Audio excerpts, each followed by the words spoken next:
Far to the south and west of the United States, at the crossroads of the Pacific, lie the Hawaiian Islands.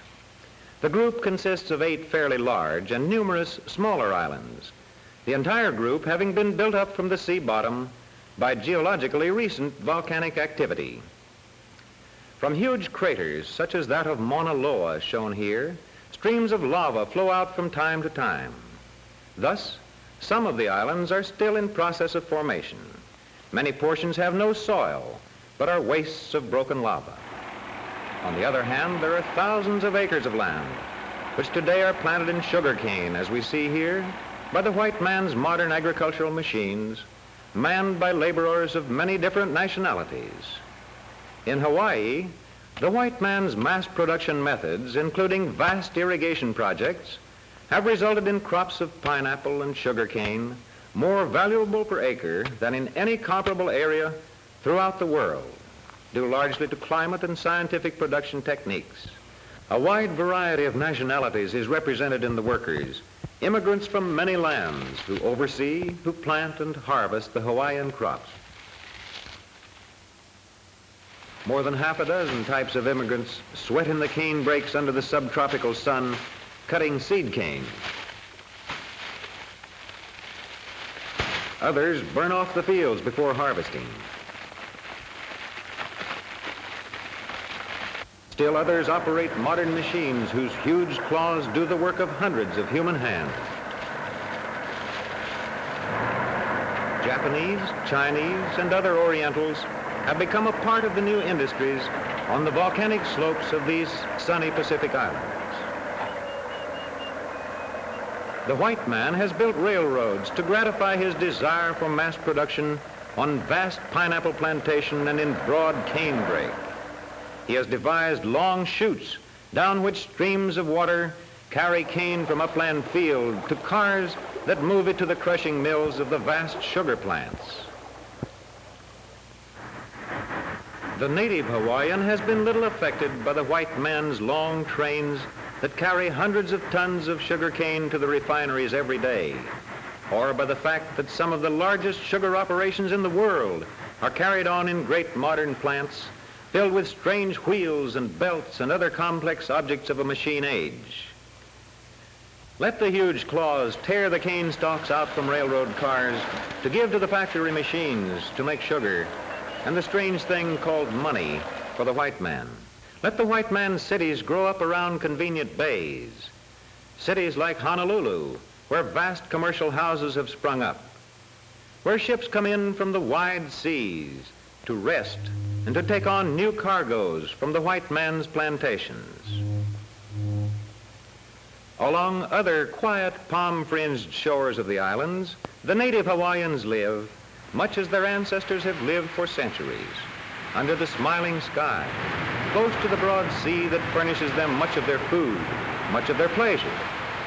This morning, Lani Kailua plays idly among the rolling breakers after a vigorous swim in the surf. And now breakfast calls. He pauses for a moment for a drink at the rain barrel, the only source of fresh water for the household.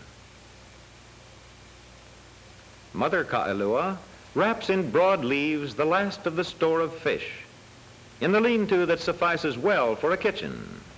She tells Lonnie that he must catch more fish with his surf net.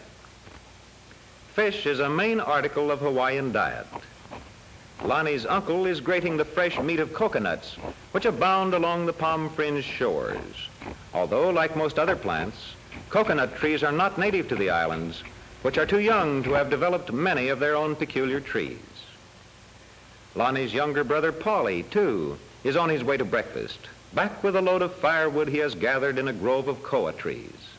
Eagerly, Paulie gives up the rein to Sister Moana to join his older brother.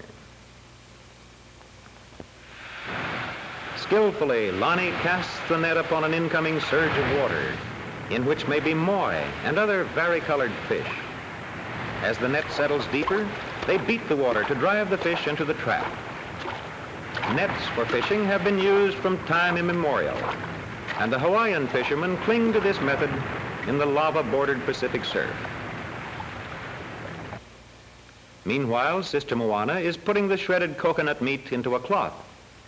The rich, oily juice is squeezed out to make a kind of salad dressing to enrich the flavor of vegetable dishes. Now Lonnie's and Paulie's contribution to the breakfast, brightly marked manini entangled in their surf net. These will be ready by the time the fish now prepared have been eaten. Reflecting the influence of Christian missionaries, Mother Ka'alua says a silent grace. On this morning, Kamea, Lonnie's father, is foregoing breakfast. He is the head canoe builder of Hona'an, and he is directing workmen who put finishing touches to a sport canoe ordered by white men from a nearby plantation. They have come to inspect and to try out the craft. Every detail has been hand-wrought with traditional care and skill. Riding the donkey to school is fun for Paulie and for Moana, as Lonnie leads the way out through the palm and koa trees. At the school, children of Oriental, Occidental, and Native ancestry pledge allegiance to the flag. I pledge allegiance to the flag of the United States of America and to the republic for which it stands, one nation, indivisible, with liberty and justice for all.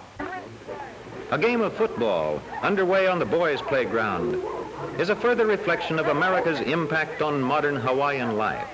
This Oriental lad is picking up points of the game. In play as well as in agriculture, Hawaii thus becomes a melting pot of nationalities.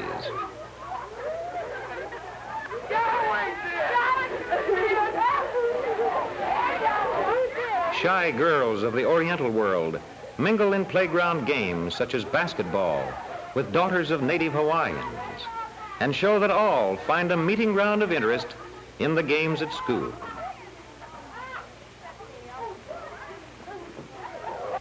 Back in the village, a year's careful work by Kamea and his helpers is now to be crowned with the launching of the sport canoe. It is taken to the water's edge where it is blessed by a kahuna, a priest of the old Hawaii, in a brief ceremony. Then on into the quiet sea for a trial spin. The men who have had it built will use it in an Hawaiian sport that has been adopted by the white men of the islands. Steadied by a stalwart outrigger, under the impetus of flashing blades of broad paddles, stroked with enthusiasm by buyers and builders, it begins its maiden voyage. Completion of the canoe is the occasion for a feast. Here, men of the village are pounding poi from taro root. Nearby, village women carefully wrap fish in long-stemmed leaves of tropical plants. Fish and poi, almost ever-present dishes at meals of native Hawaiians. For the feast, however, roast young pig will be the important dish. Pigs and other domestic animals, like most Hawaiian fruits, have been brought in from other lands. Leis of plumeria flowers, meanwhile, are being prepared to adorn the feasters. A canoe launching is a rare event in a land where occurrences of even slight importance call for celebration. The roast pig, done to a turn on the hot rocks, reappears from its swaddling of green leaves. It is carried in triumph to the banquet scene, set among coconut palms, the ground covered with leaves of banana.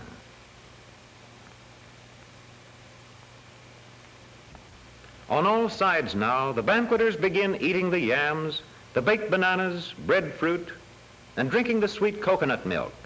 Fragrant spices are sprinkled over the roast pig. Whites and Polynesians alike join happily together in the simple, carefree manner of the islanders. In eating, hands and fingers play prominent parts. The native way of eating poi is quickly learned. A spirit of contentment pervades the banquet scene, now caressed by the sinking sun and the dying sea breeze under the palms of Hawaii's Kona coast. And at last, aloha,